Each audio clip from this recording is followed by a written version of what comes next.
e conhecereis a verdade vos libertará. Do quê? Das amarras do conhecimento anterior. Sempre nos liberta disso. Logo, para a gente preparar ou para escrever um texto, a primeira coisa não é ficar procurando um monte de coisa que eu quero escrever. É procurar aquilo que eu vejo. O que eu estou vendo? Eu estou vendo sobre agronegócios. Então, o que eu estou vendo de agronegócio? Olha, eles plantam assim, tem as semanas de cultivo, o que a planta precisa, que cultivar que eu planto é milho, sorgo, soja, por exemplo. Então eu estou vendo isso. E eu estou vendo os trabalhadores fazendo, eu estou vendo as máquinas. Depois eu estou começando a ver e falar para os outros e comparar com outras propriedades que plantam, que faz e faz a mesma coisa. Eles fazem melhor, eles fazem pior. Estou fazendo retóricas e dialéticas. E agora eu começo a estabelecer valores. Então eu começo o meu texto descrevendo o que é agronomia, o que as plantas fazem, o que é a plantação de milho, por exemplo, como é plantado o milho, variedades de milho e onde essas variedades funcionam. Elas funcionam nisso. Um segundo tópico. Um terceiro tópico. Como eu produzo mais, com menos custo. Ou eu vou criar uma nova planta para sobreviver a uma determinada praga, eu vou melhorar aquilo. Então, agora eu já começo a estabelecer regras. Veja, eu peguei vivências, organizei na minha cabeça as ideias e agora de maneira estruturada eu vou expor para vocês. Bom, a agronomia é a ciência que trabalha o cultivo e a produção de alimentos.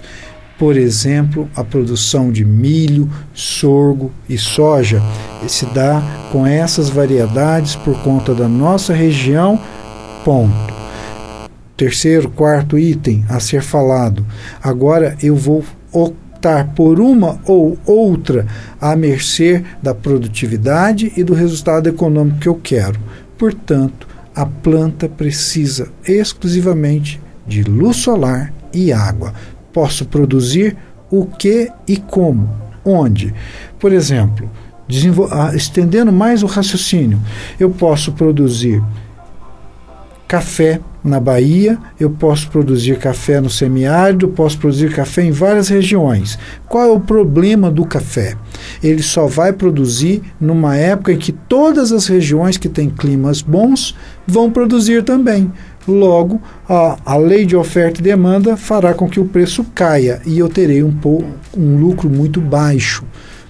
Então, se eu sei universalmente que a planta precisa unicamente de água e sol, ao invés de eu plantar no semiárido, por exemplo, café, soja, milho, que eu sei que eu vou perder em competitividade por conta de clima das outras regiões, o que eu vou plantar? Produtos com valor agregado maior, uvas, cítricos, eu vou plantar plantas medicinais, em que algumas poucas sacas de folhas de plantas medicinais me dão um retorno financeiro muito maior que milhões de toneladas de uma cultivar perene como o café, por exemplo. Então, eu sabendo do princípio universal que a planta precisa de água e sol, eu posso plantar o que quiser. Como eu vou fazer juízo disso? Dialética. E aí eu monto o meu texto, se for o caso de escrever um TCC, por exemplo. Excelente, professor Demir. Pessoal, o que a gente pode perceber é que a vida humana ela é embasada em comunicação. Tudo é comunicação. A forma que você se comunica, e aqui eu quero trazer um outro ponto para vocês, verbalmente, corporalmente, torna-se muito importante. O que nós estamos tratando aqui é a respeito da significação daquilo que nós entendemos, desde o processo que nós nascemos. Vocês estão percebendo que a gente está pegando aquele gap desde o início. O professor Demir agora, concluindo com essa parte da escrita, porque a escrita também ela é uma manifestação da comunicação, no entanto registrada, e a gente precisa atentar isso a textos acadêmicos, a ofícios, empresas, e-mails, principalmente, pessoal, porque a escrita ela é uma linguagem fria. Ela depende daquela pessoa que está lendo, que ela vai razonar a respeito daquilo que está sendo tratado. Então você precisa levar esse conhecimento para ela. Agora, trazendo para um outro lado aqui, que nós estamos falando de retórica e casa muito com a retórica, um assunto que eu gosto muito de abordar, que é a oratória, que é a maneira de estar expressando, é um outro tipo de comunicação, porque aqui nós utilizamos a comunicação verbalmente e corporalmente, levando em consideração que 55% de toda a sua comunicação, ela é corporal. 38% ela é embasada em tonalidade de voz, volume, velocidade, e apenas 7% é sua palavra propriamente dita.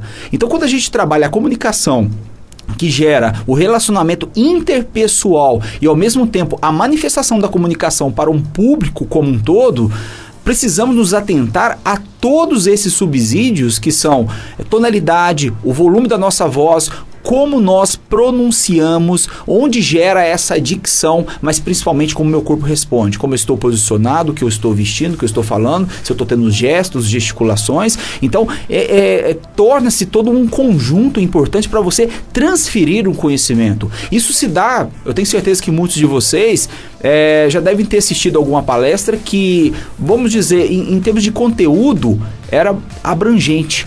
No entanto, o profissional ou a pessoa que foi tratar a respeito daquele assunto, ele não foi cativante.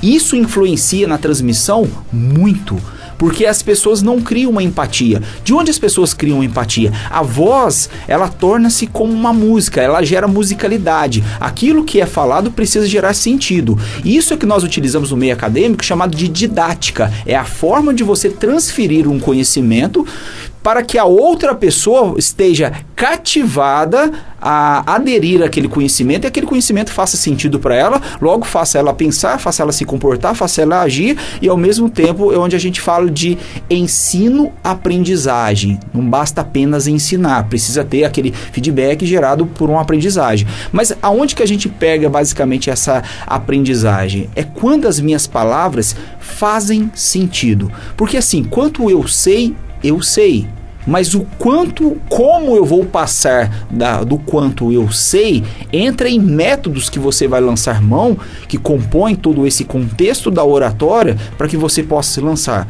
Por exemplo, um posicionamento do corpo. Existem técnicas que nós conhecemos como rapport, que é uma técnica do espelhamento, dependendo da maneira que você se posta perante outra pessoa, porque quando a gente fala de oratória, nós não estamos falando simplesmente de subir um palco, um palanque, alguma coisa nesse sentido. A partir do momento que você está conversando com 2 ou mais pessoas, você já está provocando a oratória. Mas a forma que o seu corpo fica diante essas pessoas falam muito por você. Os gestos que você utiliza, o seu olhar, traços faciais e até mesmo o ângulo da respiração que você leva é um conhecimento de ordem inconsciente que a outra pessoa absorve, faz algum sentido para ela, é onde que vem de repente aqueles pensamentos, né? Gostei de fulano ou não gostei, fui com a cara dele ou não fui com a cara. É justamente uma interpretação inconsciente do que o cérebro faz a respeito daquilo que está sendo visto ou daquilo que está sendo ouvido.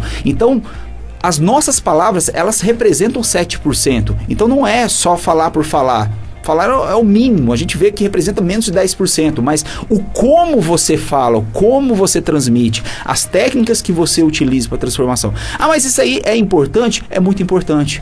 Isso envolve o quê? Entrevistas de emprego. Às vezes você conhece muito, mas você não consegue transpor, né, aquilo, o quanto você conhece. Isso acontece muito em concursos públicos, principalmente na fase oral, onde a pessoa ela tem um grande nível de conhecimento, mas ela não consegue transmitir o quanto ela sabe. Profissionais que lançam mão aí da comunicação, como professores, radialistas, né, vamos dizer assim, comunicadores sociais, entre outros aí, que lançam mão da voz ou lançam mão da comunicação como ferramenta de trabalho. Às vezes a gente percebe que o profissional ele conhece muito, mas ele não consegue transmitir o quanto ele sabe. Então, torna-se bastante importante atentar-se a isso. Vamos dizer popularmente o que eu chamo de policiar o nosso comportamento. Ficar atento o que eu falo, como eu falo, o quanto eu falo, para quem eu falo e o que eu quero com isso. Porque nós sim somos responsáveis por aquilo que nós falamos. E falar para um público é como lançar na internet, não tem volta.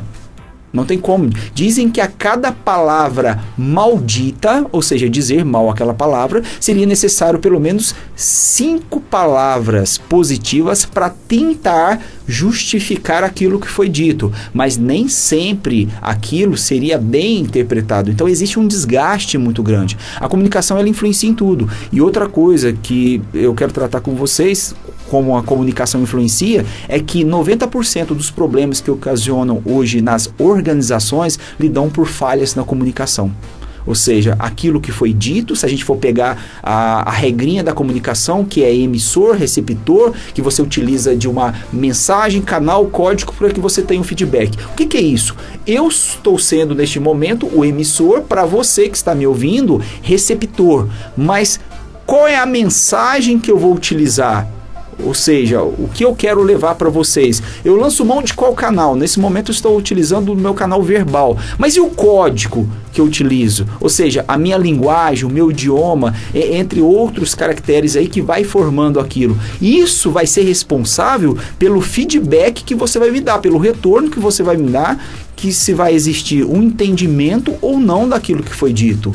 Então, assim, nós vivemos em mundos interpretativos. Aquilo que nós dizemos, aquilo que nós escutamos, como nós aprendemos, isso torna-se muito significante na construção da personalidade, do comportamento e do cenário onde nós estamos.